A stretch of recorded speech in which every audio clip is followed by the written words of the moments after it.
Hi అండి, welcome to my channel. నిన్న పెద్దవాళ్ళకి పెద్ద అమావాస్య కదా. సో మా పెద్దవాళ్ళకి చేసినాము ఈ ఐటమ్స్. సో పలావ్ చూడండి, చూసే కొద్దీ మీకు నోరు ఊరుస్తూ ఉంటుంది, కమ్మగా ఉంటుంది. తింటే అసలు మామూలు రుచి ఉండదు, ఏ హోటల్లో దొరికిన రుచి ఇంట్లోనే ఉంటుంది. సో సూపర్ ఉంది, టేస్టీగా. సో నెక్స్ట్ చికెన్ చూడండి, చికెన్ ఎంత గమ్మలాడుతుందో. సో మీరు ఒకసారి నోట్లో పెట్టుకున్నారంటే అసలు మామూలుగా ఉండదు, ఇంకా కావాలి అనిపిస్తుంది. అంత చక్కగా ఉంటుంది మా వంటలు.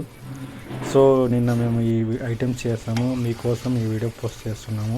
నచ్చితే లైక్ చేయండి. చూడండి, ఎంత చూసే కొద్దీ మీకు ఎంత నొరుస్తుందో, తినాక ఇంకా పెద్దగా నొరుస్తుంది. సో మేము ఎంత బాగుందో అంత బాగుంది పలావ్ చికెన్. సో లాస్ట్కి సైమా పాయసం తిన్నారంటూ అసలు మామూలుగా ఉండదు, అసలు మామూలు ఒక లెవెల్లో ఉంటుంది పాయసము. సో చూడండి, జీడిపప్పు, బాదం, పిస్తాని వేసి పాయసం చేస్తే ఎలా ఉంటుంది మీకు తెలిసిందే కదా, కమ్మగా ఉంటుంది. సో మేము ఈ ఐటమ్స్ మీతో షేర్ చేసుకోవడానికి వీడియో పోస్ట్ చేస్తాము. సో మేము కష్టపడడానికి మీరు లైక్ చేయండి. మా వంటలు చూస్తున్నాక ఇంట్రెస్ట్ వస్తే లైక్ చేయండి. Thank you very much.